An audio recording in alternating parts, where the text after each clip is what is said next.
तुम अभी ये वीडियो देख रहे हो, आंखें खुली है, ब्रेन जो देख रहा है वही प्रोसेस भी कर रहा है, हार्ट धड़क रहा है, लंग्स हवा को अंदर बाहर भेज रहा है और अब तक तुमने जो भी बातें सुनी उन्हें आप सोच भी रहे हैं। हेलो, मैं हूँ हर्ष और यही है साइकोलॉजी। आज की इस वीडियो में हम कुछ साइकोलॉजिकल फैक्ट भी देखेंगे, जैसे तुम्हारा शरीर अभी कैसे काम कर रहा है और क्यों तुम्हारा दिल एक स्पेसिफिक रिदम में धड़कता है और क्यों डर और घबराहट होने पर पसीना आता है, क्यों कुछ लोग जल्दी बीमार पड़ते हैं और कुछ नहीं, क्यों हर इंसान के रिएक्शंस अलग होते हैं जबकि शरीर का बेसिक स्ट्रक्चर सेम होता है। तो चलिए वीडियो को स्टार्ट करते हैं। दोस्तों, साइकोलॉजी बेसिकली वो साइंस है जो बताती है कि हमारी बॉडी काम कैसे करती है। साइकोलॉजी की शुरुआत 2500 साल पहले हुई थी। सबसे पहले हिप्पोक्रेटिस और अरिस्टोटल ने बॉडी फंक्शनल को साइंटिफिकली एक्सप्लेन करने की कोशिश की थी, लेकिन मॉडर्न साइकोलॉजी का बेस विलियम हार्वे ने 17th सेंचुरी में रखा। उन्होंने बताया था हार्ट एक पंप है जो ब्लड को पूरी बॉडी में सर्कुलेट करता है। जिसके बाद क्लाउड बर्नर ने कहा बॉडी के अंदर एक कांस्टेंट इंटरनल एनवायरनमेंट भी होता है, जिसे आज हम होम्योसिस कहते हैं। इसी के जरिए बॉडी खुद को बैलेंस रखती है, चाहे बाहर कुछ भी हो। और दोस्तों, इन सब की स्टडी और साइंस को हम साइकोलॉजी कह देते हैं। हमारा शरीर 100 ट्रिलियन सेल से बना है। हर सेल्स अपने लेवल पर एक मिनी फैक्ट्री है जो फूड से एनर्जी बनाती है, ऑक्सीजन यूज करती है, कार्बन डाइऑक्साइड रिलीज करती है, यहाँ तक कि सिग्नल रिसीव करती है और शरीर में लगी चोटों को अपने आप ही रिपेयर भी करती है। यूँ समझ लीजिए कि साइकोलॉजी हमारे शरीर का एक एआई सिस्टम है। साइकोलॉजी सिर्फ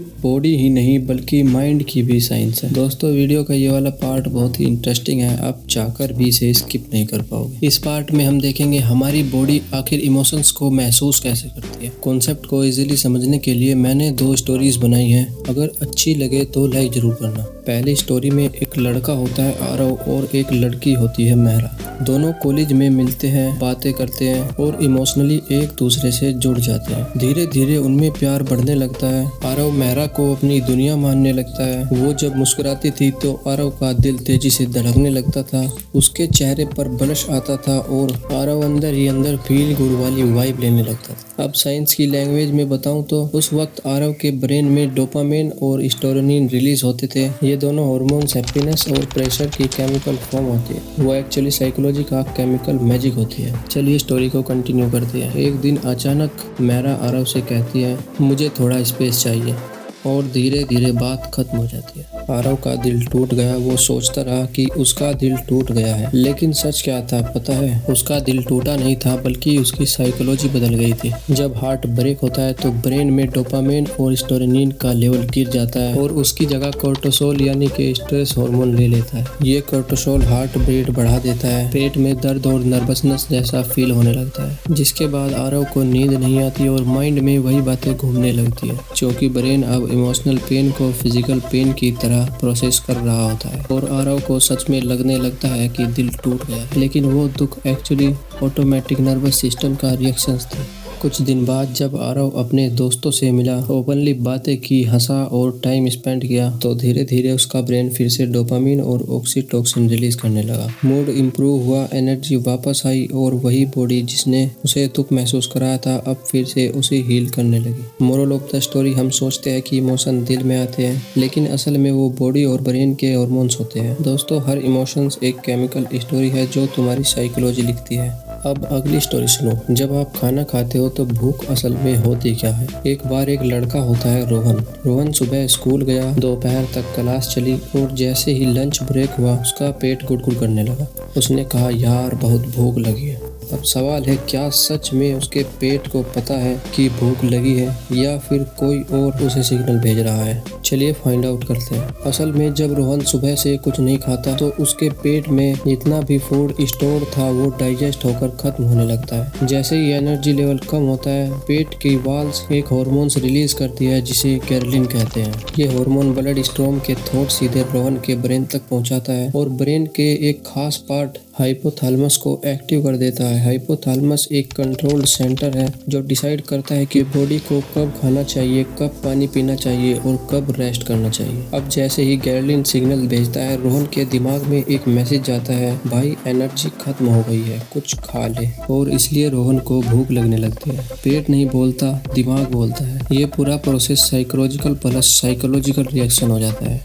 अब रोहन कैंटीन गया, उसने सैंडविच खाया। फूड जाते ही पेट से एक सिग्नल निकला। इस बार हार्मोन था लेप्टिन, जो ब्रेन को कहता है अब बस एनर्जी मिल गई है, अब और नहीं खाना है। लेकिन स्टोरी यहीं पर खत्म नहीं होती। इस बार रोहन का पेट भरा होता है, उसे भूख नहीं लगी होती, फिर भी वो खाना चाहता है, क्योंकि सामने मैगी और बर्गर रखे होते हैं। अब ये रियल भूख नहीं थी। दिमाग फूड को कंफर्ट की तरह भी इस्तेमाल कर सकता है। तो जब अगली बार आपको भूख लगे तो रुककर अपने आप से पूछना, क्या सच में भूख लगी है या बस मन कर रहा है। स्टोरीज वाला पार्ट यहीं पर खत्म होता है। अब बात आती है कि हर इंसान की साइकोलॉजी अलग क्यों होती है। देखो, बाहर से सबका शरीर ऑलमोस्ट सेम ही होता है। 2 आंखें होती है, 2 कान, एक दिल और एक दिमाग। बाहर से भले ही लोग सेम हों, लेकिन अंदर से हर इंसान के body reactions, energy level, emotions और रेस्पॉन्स सिस्टम अलग होते हैं, जिससे हर इंसान की साइकोलॉजी यूनिक बनती है। इसे प्रूव करने के लिए बहुत सारे रीजंस हैं, जैसे कि जेनेटिक्स। हर इंसान के जेनेटिक्स अलग होते हैं। किसी की बॉडी कम खाना खाने पर भी ज़्यादा एनर्जी स्टोर कर लेती है, जबकि किसी की बॉडी ज़्यादा खाना खाने पर भी एनर्जी स्टोर नहीं कर पाती।